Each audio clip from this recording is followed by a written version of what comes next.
Life, episode 37.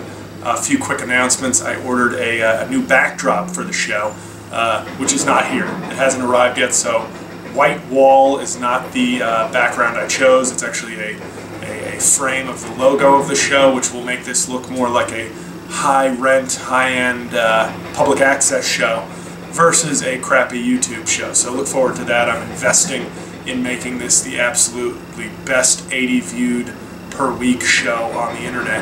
And also there's construction going on outside my house, which I apologize for, even though it's not my fault. They're building a massive building outside, and the construction goes basically from 7 a.m. till 5 p.m. every day with very little abatement. So if you hear stuff going on in the background, it's not a torture chamber that I run. It's construction. So this week's movie, which I was looking forward to until about 20 minutes into it, was the incredible Burt Wonderstone, which seems sort of like a movie that Will Ferrell passed on. He was like, I've already done a shitty NASCAR movie and a shitty figure skating movie. I don't need to complete the trilogy with a shitty magician movie, but it seems like it was a movie that was made for him and he should have been in the lead. Steve Carell plays Burt Wonderstone, a bullied kid who turns to magic as a child and becomes a Siegfried and Roy type performer with Steve Buscemi as his sidekick. The Steve Carell parts, there's some funny parts to it, but he's not that great, and the role he has is not that great. The movie only comes to life when Jim Carrey, who still has it at 51, he's still just a phenomenal comic actor.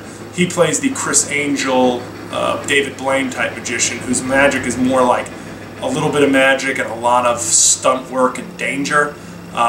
Jim Carrey's character plays the host of a magic show called Brain Rape, which had me laughing out loud a lot. Jim Carrey is in the movie probably 20 minutes, and he steals every second he's on camera. I wish they could have reversed the roles or made the role of Jim Carrey the entire movie, because Steve Carell is funny at times, but it's just not that enjoyable a film when Jim Carrey's not on screen. I don't know, I don't want to spoil the movie for you, but it's so-so. I laughed a little bit at Carell, I laughed a little bit at Buscemi. I can no longer look at Olivia Wilde the same way now that I know she's marrying Jason Sudeikis.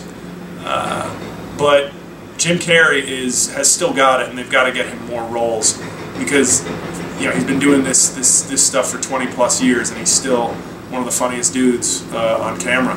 So I'd say wait for a rental for this one just to watch Jim Carrey do his thing.